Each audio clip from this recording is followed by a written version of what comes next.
नमस्ते, जय श्री राम, वंदे मातरम। न्यूज़हॉलिक मंचरी में आप सबका स्वागत है। स्क्रीन की दूसरी तरफ आप श्री ओंकार चौधरी जी को देख रहे हैं, जो एक वरिष्ठ पत्रकार है और मानी हुई हस्ती है। सरकारें भी अपना रुख आ, सर की रिपोर्टिंग को देख करके तय करती हैं। तो आज हम उनसे जानते हैं कि बंगाल में क्या हो रहा है। सर, स्वागत है आपका और मंच है आप। बंगाल में कल सुबह 8 बजे की प्रतीक्षा की जा रही है। सुबह 8 बजे एक एक करके ईवीएम खुलने शुरू होंगे। पहले पोस्टल जो बैलेट पेपर हैं वो खुलेंगे, उसके बाद एक एक करके रुझान आने शुरू होंगे और मुझे लगता है कि 12-1 बजे तक तो क्लियर हो जाएगा कि कौन आ रहा है और कौन जा रहा है। जहां तक प्रश्न है कि आज क्या हो रहा है, तो आज मोस्टली जो नेता हैं उनकी तो सांसें और धुक-धुकी जो है वो बंधी हुई है। हर एक की एक एक भावना होती है कि जो उसने मेहनत की है पिछले कुछ सालों में या कुछ महीनों में, या जब से आचार संहिता लागू हुई है, अधिसूचना जारी हुई है, नॉमिनेशन दाखिल हुए हैं, चुनाव प्रचार हुआ है, उसका परिणाम क्या होगा। तो मोटे तौर पर तो एग्जिट पोल बता चुके हैं कि दिशा क्या रहने वाली है। और खास तौर से पश्चिम बंगाल की अगर बात करें तो जितने एग्जिट पोल आए हैं, एक दो को छोड़ करके सबकी दिशा यही है और सबकी भविष्यवाणी यही है कि 15 साल का ममता बनर्जी के शासन का अंत होने जा रहा है और वहां भी कमल खिलने वाला है। पूर्वोत्तर में जो सेवन सिस्टर्स कहलाती हैं, वहां तो भारतीय जनता पार्टी और उनके सहयोगियों की सरकारें हैं सभी 7 राज्यों में। असम में फिर से हिमंता बिस्वा शर्मा की सरकार लौट रही है, बीजेपी की सरकार लौट रही है। ऐसा लगभग सभी ने कहा है, किसी एक का भी मत ये नहीं है एग्जिट पोल में कि वहां पर कोई चमत्कार होने वाला है या कांग्रेस की वापसी होने वाली है। पश्चिम बंगाल के बारे में अधिकांश लोगों का जब मैं बात कर रहा हूं तो वहां के लोकल्स का भी, आप किसी भी क्षेत्र में निकल जाइए, उनसे बात करिए, तो सब जैसे ये मन बना चुके थे, ये ठान चुके थे कि जैसे ही 23 अप्रैल और 29 अप्रैल आएगी तो हमको क्या करना है। तो वो उन्होंने किया है। अब सबकी यही प्रतीक्षा है कि ये जो रात है ये कैसे जल्दी से जल्दी बीते और कल मतगणना प्रारंभ हो और उसके बाद जिसका वो इंतजार कर रहे हैं वो घड़ी उनके सामने आए। लेकिन केंद्र सरकार के लिए तो बहुत ज्यादा मेहनत का समय है। मतलब छावनी बना दिए गए हैं वो सेंटर्स जहाँ पे ईवीएम स्टोर है। और वो कहना चाहिए ना, अली बाबा और 40 चोर उस खजाने को लूटने के लिए चारों तरफ चक्कर लगा रहे हैं। छुटपुट घटनाएं भी हुई, ममता जी ने तमाशे भी किए। तो ठीक है, सबको मालूम है कि आज तक क्या ईवीएम हैक का इल्जाम भले ही आप भाजपा पे लगा दें, क्या चीजें हो रही थी, किस तरह से हो रही थी। तो सुरक्षा की दृष्टि से तो बहुत अच्छा माहौल है, पर ममता के गुंडे भी अपनी चाल खेल तो रही हैं। 2011 में मंजरी जी इसी ईवीएम से मत पड़े थे जब ममता बनर्जी मुख्यमंत्री बनी थी, तब हैक नहीं हुई। 2014 के लोकसभा चुनाव में भी इसी ईवीएम से वोट पड़े, तब भी हैक नहीं हुई। फिर 2016 में 2016 में फिर से इसी ईवीएम से वोट पड़े विधानसभा के, तब भी हैक नहीं हुई क्योंकि दूसरी बार मुख्यमंत्री की शपथ ले ली थी ममता बनर्जी ने। फिर 2019 लोकसभा चुनाव में भी 18 सीटें बीजेपी ने जीती, 24 इन्होंने जीत ली, 24 या 22, तब भी ईवीएम हैक की कोई शिकायत नहीं की ममता बनर्जी ने या उनके संगी साथियों ने। 2021 में फिर विधानसभा के चुनाव हुए, फिर तीसरी बार प्रचंड बहुमत से 213 सीटें लेकर के ममता बनर्जी ने शपथ ग्रहण की, एक और इतिहास रचा। तब भी कोई शिकायत नहीं थी। इस बार शिकायत क्यों है? इस बार तमाम तरह की ये भाग दौड़ कभी सुप्रीम कोर्ट की, कभी मुख्य चुनाव आयुक्त के दफ्तर में पहुंच जाती हैं, उनसे लड़ाई करने लगती हैं, कभी पॉलिटिकल पार्टियों के सीनियर मोस्ट नेताओं को गाली गलौज करने लगती हैं। इतना आपा इसी बार क्यों खो रही हैं? इसी बार ईवीएम के चरित्र में सारी खोट क्यों हो गई है? मुझे याद है जब महाराष्ट्र के नतीजे आए थे और राहुल गांधी जगह जगह जाकर के कुछ टीका कर रहे थे ईवीएम के चरित्र पर, तो अभिषेक बनर्जी ने पार्लियामेंट परिसर में खड़े होकर के ये कहा था कि अगर कोई कॉन्क्रीट चीज आपके पास नहीं है तो आपको आरोप नहीं लगाने चाहिए। उन्होंने कहा कि हम जो हैं वो लोकसभा चुनाव भी लड़ रहे हैं, विधानसभा चुनाव भी लड़ रहे हैं, हमारे साथ तो ऐसा कभी कुछ नहीं हुआ और हम तो लाखों मतों के अंतर से जीतते हैं, तो हमने तो कभी ईवीएम पर प्रश्न नहीं उठाए। तो अभिषेक बनर्जी को अपना वो बयान याद करना चाहिए और अगर उनको याद ना आए, उनकी याददाश्त जवाब दे रही हो, तो ये मीडिया का दायित्व है कि उस वीडियो को ढूंढे और इनके सामने चलाए। तो इनका जो स्मृति दोष है कि जब हार रहे हों तो आप कोई ना कोई बहाना कर दीजिए, आप एसआईआर के सिर पर ठीकरा फोड़िए, आप केंद्रीय बलों के ऊपर ठीकरा फोड़िए, क्योंकि मतदाताओं के ऊपर तो ठीकरा फोड़ नहीं सकते ना मंजरी जी, आगे भी चुनाव लड़ने हैं, तो उनकी नाराजगी तो मोल ले नहीं सकते। जो अपनी नाकामी है, जो अपनी काहली है, जो गलत कर्म आपने किए हैं, जिनका नतीजा अब आपको भुगतने की घड़ी आ गई है, तब आप ईवीएम में इस तरह के दोष निकालेंगे। जहां तक बात है, देखिए स्ट्रांग रूम की, उसकी पहरेदारी की या बैरिकेड लगा करके जहां मतगणना होनी है वहां पर अर्धसैनिक बलों की जो तैनाती की गई है, मैं तो कहूंगा कि ऐसे दृश्य मुझे भी 5 अलग-अलग अखबारों में और 3 अखबारों में तो एज एडिटर काम करते हुए बहुत सारे चुनाव कवर करने का अनुभव है। मैंने ऐसे दृश्य आज तक किसी राज्य में देखे नहीं हैं, जैसे इस समय बंगाल में देखने को मिल रहे हैं। ये सब क्यों करना पड़ रहा है? ये इसलिए करना पड़ रहा है क्योंकि इनका चरित्र, इनका जो पुराने चुनाव हैं, उनका एक्सपीरियंस ऐसा ही है और जिस तरह की सीख ममता बनर्जी ने अपने कार्यकर्ताओं, नेताओं को दी है कि चाहे रात के 1 बज जाएं, 2 बज जाएं, आप लोगों को टेबल नहीं छोड़नी है। अगर कहीं 100, 200, 400 मतों से प्रत्याशी हमारा हार रहा है, तो वहां पर पुनर्मतगणना की मांग करनी है कि फिर से वोटों की गिनती हो। मतलब तैयारी आपकी पूरी है हंगामे करने की, क्योंकि आपको पता है कि नतीजा क्या आने वाला है। 4.5 घंटे तक रात को जाकर के स्ट्रांग रूम में क्या कर रही थी ममता बनर्जी? और एक ऐसी वैनिटी वैन टाइप बस में सवार होकर के पहुंची जिसमें शौचालय भी था, जिसमें दूसरी सुविधाएं भी थी। मतलब आप वहां धरना देने के लिए गई थी क्या? ऐसा होता है क्या कभी?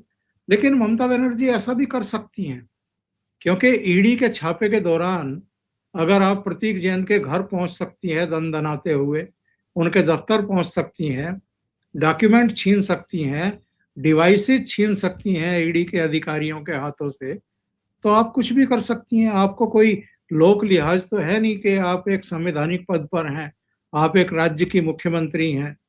आपको देख करके आगे की जो पीढ़ियां हैं, जो पॉलिटिकल पार्टियों की आने वाली लीडरशिप है, वो क्या सीखेगी, इस बात की तो आपके मन में कोई जरा सा भी वो नहीं है कि आप ऐसा आचरण करें कि आने वाली पीढ़ियां भी आपसे प्रेरणा लें कि हाँ, एक ऐसा मुख्यमंत्री था।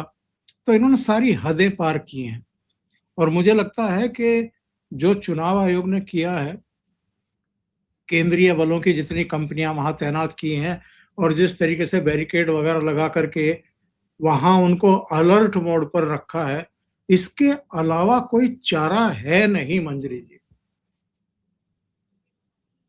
तो इसे लोकतंत्र पहली बार मुझे लगता है कि बंगाल में चुनाव हुए हैं और जो सत्ता पक्ष है वो इसी से रैटल्ड है। अब आप आगे क्या देखते हैं? कल तो जो होगा, इनके जितना भी नेटवर्क है, जो काडर है, वो एक्सपोज तो हो गया है और केंद्रीय बल खाली वहां पे ड्यूटी तो नहीं दे रहे हैं, साथ में फाइलें भी दुरुस्त होती जा रही हैं। तो चुनाव के बाद का सीन क्या होगा? क्योंकि एक्सपेक्ट तो सभी कह रहे हैं कि कमल खिलेगा। नहीं, वो तो खिल रहा है, ये भी मान रहे हैं, स्वीकार नहीं कर रहे, और ये परिणाम आने के बाद भी स्वीकार नहीं करेंगे, तब वो भी एक्सपेक्टेड है। हाँ, यही ब्लेम गेम ये करेंगे, वही तरीका अपनाएंगे। परिणाम आने के बाद क्या होगा? बड़ा दिलचस्प सवाल आपने पूछ लिया। परिणाम आने के बाद भगदड़ मचेगी। टीएमसी के जो बयानवीर अभी तक बदजुबानी कर रहे थे भारतीय जनता पार्टी और केंद्र सरकार की टॉप लीडरशिप के बारे में, नरेंद्र, अमित, इस तरह की लैंग्वेज का यूज करके जो माइकों पर दहाड़ रहे थे, बल्कि मैं कहूंगा कि बदतमीजी कर रहे थे, ऐसे लोग दुम दबा करके छुपने की राह तलाशेंगे, जगह तलाशेंगे। और मुझे आश्चर्य नहीं होगा कि इनमें से कई सीमावर्ती राज्यों में जाने के पहले से ही इंतजाम कर चुके होंगे, जहां जहां इनकी रिश्तेदारियां हैं या जहां जहां ये छिप सकते हैं। हालांकि बीजेपी का ये चरित्र नहीं है मंजरी जी कि वो ऐसी कोई कार्रवाई करती हुई दिखाई दे जिसको पॉलिटिकल अपोनेंट ये कह सके कि साहब बदले की कार्रवाई की जा रही है, ये उसके चरित्र में नहीं है। लेकिन चूंकि बंगाल में ये होता रहा है, 77 में जब वामपंथी आए थे और 2011 तक रहे, तो उन्होंने यही सब तो किया है। जो उनके अपोनेंट थे, जो उनके विरोधी थे, उन पर तमाम तरह के जुल्म सितम किए हैं। उनमें कांग्रेस की लीडरशिप भी थी शुरू में, और बाद में जब ये इवॉल्व हो गई लीडर के तौर पर ममता बनर्जी, तो फिर इनके साथ भी यही हुआ। इनके तो बाल पकड़ करके खींचे गए थे सचिवालय में, इनको बाल पकड़ करके घसीट करके बाहर फेंकवाया गया था। तो इनके साथ ऐसी ऐसी घटनाएं हुई। फिर जब ममता बनर्जी 2011 में आ गई, इन्होंने भी कोई कसर बाकी छोड़ी नहीं, इन्होंने भी दमन किए।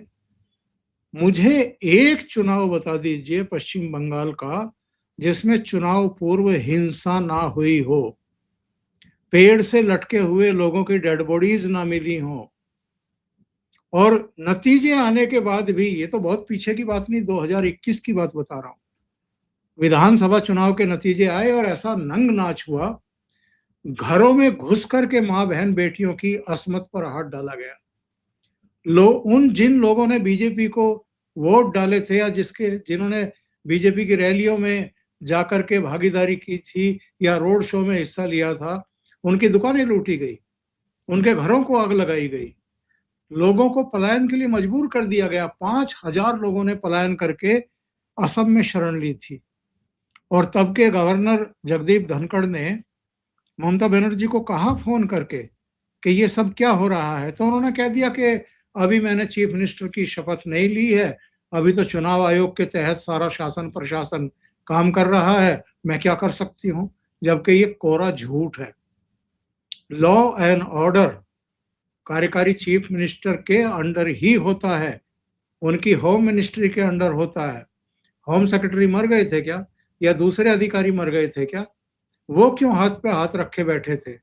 लेकिन यही तौर तरीका है इन लोगों के काम करने का कि जब मौका लगे तो आप अपने विरोधियों को कुचल दो, दमित कर दो, उनको नुकसान पहुंचाओ, दहशत का वातावरण क्रिएट कर दो, ताकि आगे से कोई ऐसा करने की हिम्मत ना कर सके। लेकिन देखिए, हर चीज की एक इंतहा होती है, एक सीमा होती है, और जब आप किसी को बहुत ज्यादा डराते हैं ना, तो उसका खौफ निकल जाता है। इसी तरीके से अब पश्चिम बंगाल की जनता का खौफ निकल चुका है। और बांग्लादेश की कुछ घटनाएं थी, जिस तरीके से वहां हिंदुओं को टारगेट किया गया था, उनको जला दिया गया, उनको उनकी हत्याएं कर दी गई, उनको पेड़ों पर टांगा गया। और ख़ास तौर से मोहम्मद यूनुस के टाइम में उनके टेक ओवर करने के बाद और शेख हसीना को भारत में शरण दिए जाने के बाद उसका भी सीधा असर पश्चिम बंगाल के हिंदुओं पर पड़ा है। और जिस तरीके से ये लगातार हिंदुओं के त्योहारों को, पर्वों को बाधित करती थी, हर चीज के लिए आपको हाई कोर्ट की दौड़ लगानी पड़ती थी परमिशन लेने के लिए। जिस तरह ये मुस्लिम तुष्टीकरण की खुली नीति आगे बढ़ा रही थी, मदरसों के लिए आपने 5,700 करोड़ रुपए रख दिए और बाकी के एजुकेशन के लिए 2,000 करोड़ रुपया, 2,700 करोड़ रुपए आप दे रही हैं। और जिस तरीके से ये जय श्री राम का नारा लगाने पर विचलित होकर के धमकियां देने लगती थी, जेल भिजवाने की बात करने लगती थी, ये सब चीजें बहुत लंबे समय तक चल नहीं सकती हैं। इसलिए लोगों ने तय कर लिया कि बहुत हो गया, एनफ इज एनफ, तो अब इनको उखाड़ फेंको। और इस बार यही हुआ है। आप कल परिणाम देखेंगे। इस समय तक तो जश्न का माहौल होगा, सड़कों पर लोग निकले हुए होंगे, पूरे बंगाल में आप देखेंगे कल जो जश्न का माहौल होगा ममता बनर्जी की विदाई का।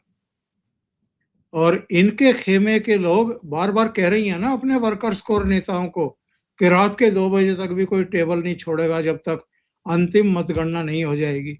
ढूंढे नहीं मिलेंगे, मोस्टली भाग चुके होंगे, क्योंकि इस बार सुनामी आ रही है। केवल बदलाव नहीं होने वाला है मंजरी जी, इस बार लोगों का मूड ही एकदम अलग है। और जब ये मूड दिखाई देता है ना किसी राज्य में, तो वहां आंधी और तूफान नहीं हो आता, सुनामी आती है। तो पश्चिम बंगाल में इस बार हम सुनामी होते हुए देखेंगे। लेकिन इनके जो कार्यकर्ता हैं उनके घरों से सुरंगें निकल रही हैं जो बांग्लादेश तक जा रही हैं। मतलब ऐसा नहीं है कि अपनी जनता को खाली थ्रेटन किया, ये फुल फ्लेजेड अपराध में लिप्त पाए जा रहे हैं।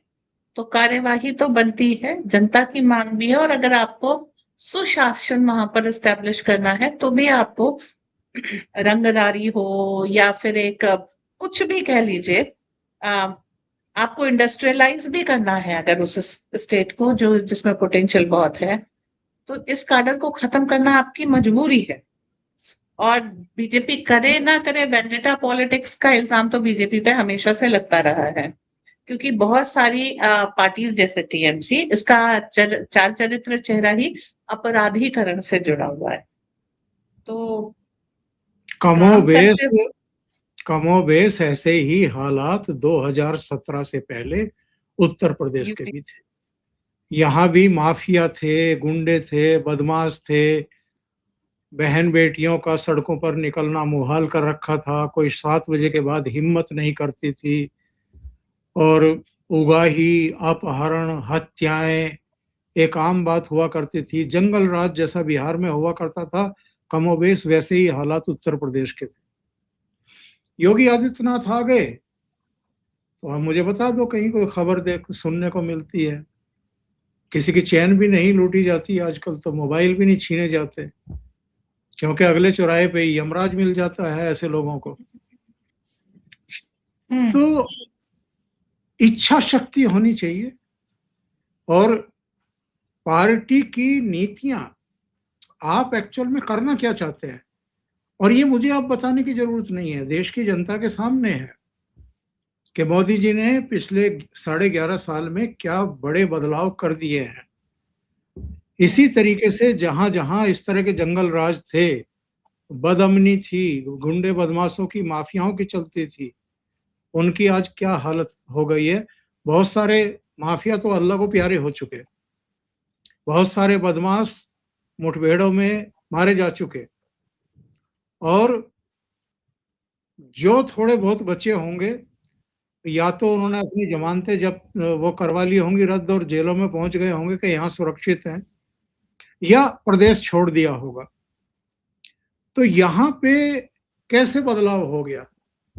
आज उत्तर प्रदेश हर मोर्चे पर, हर आयाम पर अग्रणी राज्यों में कैसे खड़ा हो गया, केवल 9 साल के भीतर ही। तो ये इच्छा शक्ति की बात होती है। तो बंगाल में बहुत कुछ होते हुए देखेंगे मंजरी जी। मैं तो उम्मीद कर रहा हूं और बड़ा आशान्वित हूं। मैं निराशावादी बिल्कुल नहीं हूं।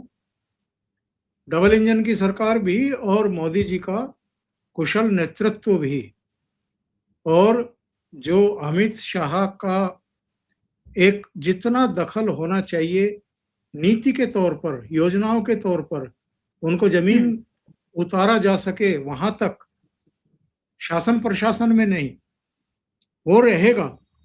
और सबसे बड़े रोल मॉडल तो योगी आदित्यनाथ हैं ना बनने वाले चीफ मिनिस्टर के लिए। और लगभग वैसी ही स्थितियां हैं भाई। मालदा हो, मुर्शिदाबाद हो, बहुत सारे ऐसे इलाके हैं जहां पर अनार्की की सिचुएशन है। कोई भी चीज होती है सबसे पहले आग वहीं लगती है, हिंदुओं के घरों में अत्याचार वहीं होते हैं। तो ये सिचुएशन का अब एंड होने वाला है। स्थितियां बहुत तेजी से ये देश बदलते हुए देखेगा पश्चिम बंगाल में। और जो घुसपैठिए हैं उनके बारे में तो ऑलरेडी गृह मंत्री कह ही चुके हैं कि टॉप प्रायोरिटी पर उनकी पहचान और उनका डिपोर्टिंग, उनका डिपोर्टेशन, ये हमारी टॉप प्रायोरिटी में होगा। और उसके बाद तो फिर बुलडोजर चलाने की जरूरत पड़ेगी तो बुलडोजर, डंडा चलाने की जरूरत पड़ेगी तो डंडा। और जो बाकी के तौर तरीके होते हैं 72 हुरों के पास भेजने वाले, अगर कोई नहीं समझ में आ रहा है किसी की, तो वो भी हम होते हुए देखेंगे वहां पर।